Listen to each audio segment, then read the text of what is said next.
¿Qué se dice, mi gente linda, mi gente bella? Sean muy bienvenidos a un nuevo capítulo del podcast. Espero les hayan gustado los videos anteriores y sean bienvenidos a este nuevo video. Hoy vamos a tratar un tema bastante curioso, en mi parecer, que es voces del pasado, encuentros con presencias infantiles.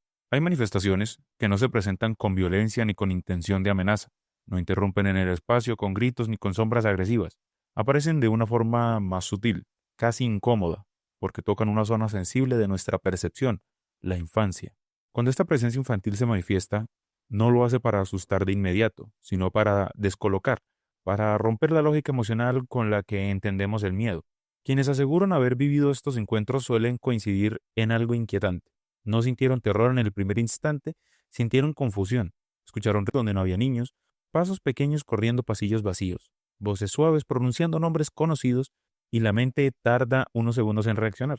Cuando lo hace, ya es demasiado tarde. Algo que no debería estar allí ya se hizo presente. A diferencia de otras apariciones, las presencias infantiles no se perciben como intrusas.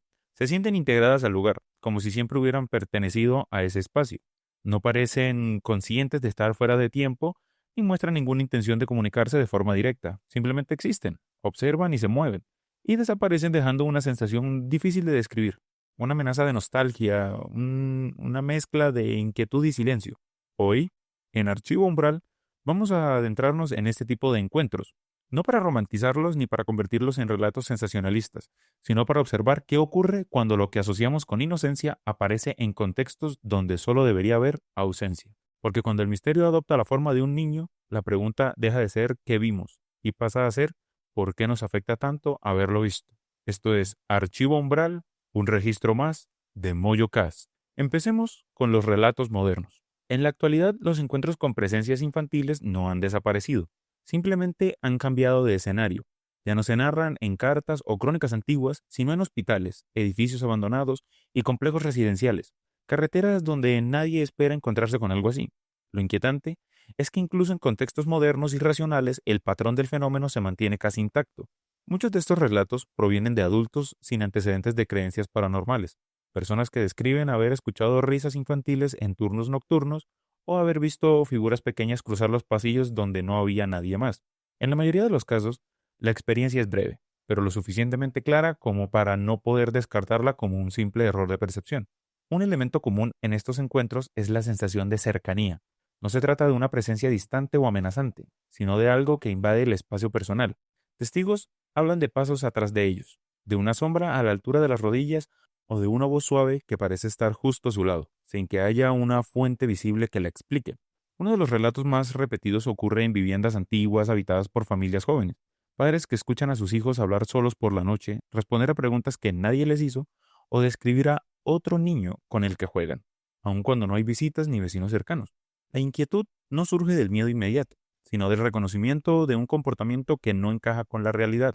En uno de estos casos, una enfermera de guardia nocturna relató haber visto a una niña sentada al final de un pasillo pediátrico cerrado desde hacía años. La figura no lloraba ni se movía, simplemente observaba.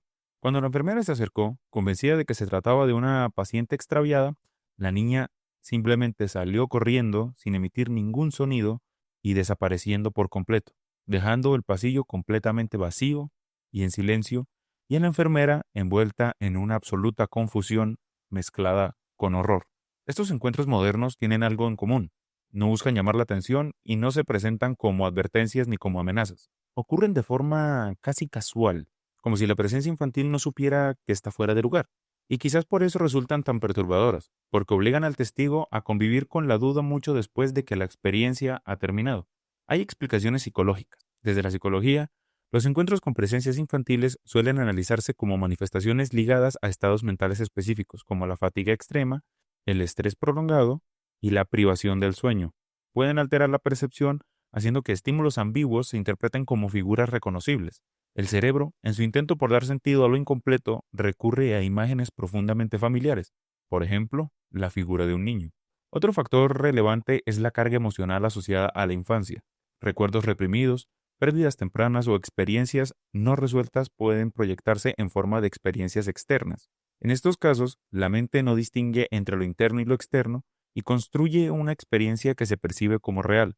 No se trata de una imaginación activa, sino de una respuesta automática del sistema cognitivo ante ciertos estímulos. Sin embargo, estas explicaciones no logran abarcar todos los casos reportados que existen. Existen testimonios donde varias personas perciben la misma presencia de manera simultánea o donde se producen interacciones con el entorno físico. Ahí es donde la explicación psicológica comienza a mostrar sus límites y donde el fenómeno deja de ser una experiencia individual para convertirse en algo compartido, difícil de encasillar dentro de un solo marco racional. La perspectiva sociocultural, la figura del niño como presencia sobrenatural aparece de una forma recurrente en distintas culturas y momentos históricos.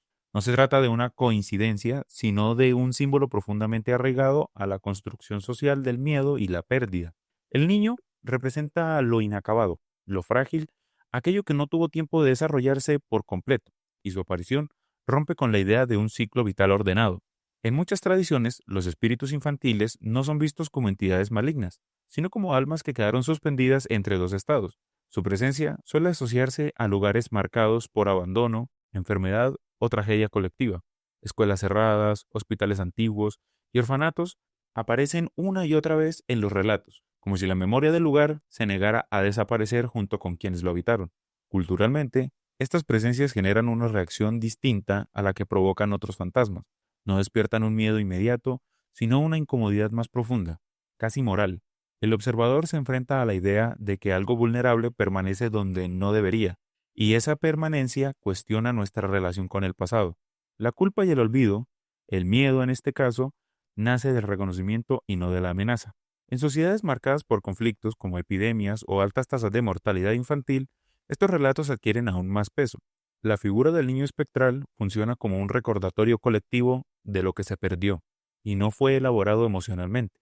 Más que una aparición, se convierte en un símbolo que conecta lo paranormal con la memoria social, manteniendo vivo un trauma que nunca terminó de cerrarse. Casos documentados. Algunos de los casos más inquietantes relacionados con presencias infantiles provienen de investigaciones donde la explicación racional parece insuficiente. En distintos países se repite un mismo patrón: figuras pequeñas vistas por varias personas en horarios distintos, sin conexión aparente entre los testigos. No se trata de apariciones fugaces, sino de presencias que parecen conocer el lugar en el que habitan. En una antigua escuela rural abandonada, investigadores reportaron escuchar pasos ligeros recorriendo los pasillos mientras los sensores de movimiento se activaban sin causa visible. Las grabaciones de audio captaron risas breves y sonidos similares a juegos infantiles. Aun cuando el edificio permanecía sellado, ninguno de los presentes pudo atribuir los sonidos a animales o a fallas técnicas reconocibles. Otro caso ampliamente citado ocurre en una casa del siglo XIX donde una figura infantil fue vista repetidamente descendiendo una escalera. Los testigos coincidieron en detalles específicos: la estatura, la forma de caminar y una sensación de frío repentino al momento de la aparición. Lo más inquietante es que la figura parecía interactuar con el entorno, apoyando la mano en el pasamanos antes de desaparecer. Estos casos refuerzan la idea de que algunas presencias infantiles no se limitan a una percepción subjetiva. Parecen ocupar el espacio, dejar huellas sensoriales y manifestarse con una coherencia difícil de ignorar. Aquí el fenómeno deja de ser una simple experiencia personal y comienza a insinuar la posibilidad de algo que permanece, observa y se manifiesta desde un lugar que aún no comprendemos del todo. El impacto emocional. Los encuentros con presencias infantiles no suelen dejar una huella de terror inmediato, sino una marca más silenciosa y persistente. Quienes lo experimentan hablan de una sensación que permanece incluso después de abandonar el lugar. No es miedo puro, sino una incomodidad difícil de nombrar, como si algo hubiera alterado el equilibrio emocional de forma sutil pero profunda. Con el paso del tiempo, muchos testigos comienzan a cuestionar sus propios recuerdos. La mente intenta racionalizar lo ocurrido, reinterpretarlo, encajarlo dentro de una explicación aceptable y, sin embargo, el recuerdo del encuentro permanece intacto, acompañado de detalles sensoriales precisos que resisten el olvido. Esa resistencia es, en sí misma, perturbadora. En algunos casos, la experiencia despierta una respuesta emocional inesperada, como tristeza o melancolía, o una sensación de pérdida que no se puede atribuir a nada concreto. El encuentro con una presencia infantil parece activar memorias profundas, incluso en personas que no asocian su infancia con eventos traumáticos. Es como si el fenómeno tocara una capa emocional común en todos. Este impacto no siempre se manifiesta de inmediato. Hay quienes aseguran que el verdadero efecto aparece días o semanas después, cuando la mente retoma el recuerdo en momentos de silencio. El encuentro regresa sin aviso, acompañado de preguntas que no buscan respuestas rápidas, sino comprensión.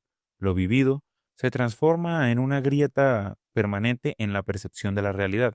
Desde una perspectiva filosófica, estos encuentros confrontan al individuo con la fragilidad de la identidad y del tiempo. La presencia infantil no representa solo a un otro, sino a una versión ininterrumpida de la existencia. Nos recuerda que la vida no es una línea continua, sino un proceso vulnerable y que aquello que no se resuelve ni se comprende puede permanecer, observándonos desde los márgenes de lo que creemos real. El significado de estas presencias. Las presencias infantiles obligan a replantear qué entendemos por manifestación paranormal. No encajan del todo en la figura clásica del fantasma ni en la de un ente hostil. Su comportamiento ambiguo, silencioso y aparentemente inofensivo rompe con las categorías habituales y deja al observador en un terreno incierto, donde no es posible decidir con claridad si se trata de algo que busca compañía, memoria o simplemente existir. En muchas interpretaciones espirituales y religiosas, estas apariciones no siempre son lo que parecen. Diversas tradiciones advierten que entidades no humanas pueden adoptar formas infantiles para generar confianza, reducir el miedo inicial y acercarse sin levantar sospechas.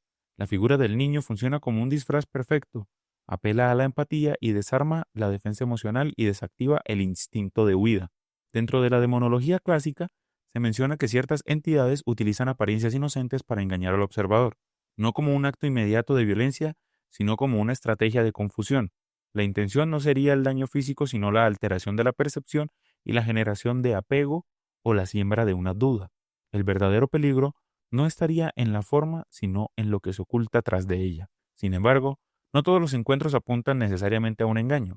Algunos relatos sugieren que estas presencias actúan como residuos emocionales, fragmentos de memoria ligados a un lugar o a un evento específico. En este sentido, el niño no sería una entidad consciente, sino una manifestación simbólica de algo que quedó incompleto y se repite sin intención ni propósito claro. El significado de estas presencias permanece abierto. Pueden ser advertencias, reflejos psicológicos, símbolos culturales o máscaras de algo más antiguo y desconocido. Lo inquietante es que cualquiera que sea su origen, todas nos conducen a la misma conclusión. Cuando lo inexplicable adopta una forma infantil, no solo desafía nuestra lógica, sino también nuestra capacidad de distinguir entre lo que parece inofensivo y lo que realmente lo es. Las presencias infantiles no cierran historias, las dejan abiertas. No aparecen para explicar ni para revelar una verdad definitiva, sino para instalar una pregunta que permanece incluso cuando el lugar vuelve a estar vacío. Algo estuvo ahí, algo que no encajaba con el tiempo ni con la lógica, y esa certeza resulta imposible de borrar del todo. A lo largo de este archivo umbral, hemos recorrido testimonios, interpretaciones y símbolos que rodean estas manifestaciones, desde la psicología hasta la demonología, desde la memoria colectiva hasta lo inexplicable. Todas las miradas coinciden en un punto. Estas presencias afectan porque no se comportan como una amenaza evidente, sino como una anomalía silenciosa que se infiltra en la experiencia humana. Tal vez el verdadero impacto no esté en la aparición, sino en lo que deja atrás. Una sensación de vulnerabilidad, de duda, de incomodidad persistente. Cuando lo que asociamos con inocencia aparece fuera de lugar, nuestra percepción del mundo se fractura de forma sutil pero profunda. Ya no confiamos del todo en lo que vemos ni en lo que sentimos. Archivo Umbral no busca ofrecer respuestas cerradas, pues su función es registrar estas grietas, estos puntos donde la realidad parece perder consistencia. Las voces del pasado, especialmente cuando adoptan formas inesperadas, nos recuerdan que hay experiencias que no necesitan explicación para ser perturbadoras. Esto fue Archivo Umbral, un registro más de MoyoCast. Y como siempre, la pregunta no es si estas presencias existen, sino por qué. Cuando creemos encontrarlas, algo dentro de nosotros sabe que no debería haberlas visto. Espero que les haya gustado el capítulo de esta semana. Si tienen algún tema que quieran escuchar o que quieran que explore en Archivo Umbral, pueden dejarlo en los comentarios. Los invito a compartir el canal con sus amigos para que cada vez seamos más, a suscribirse y a darle un buen like.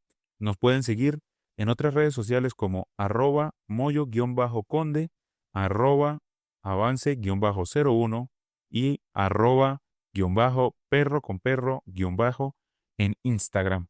También nos pueden encontrar en TikTok como MoyoCast. Eso fue todo por la noche de hoy y recuerden, aunque tenga forma inocente, puede que algo mucho más maligno se oculte detrás de esas risas de niño.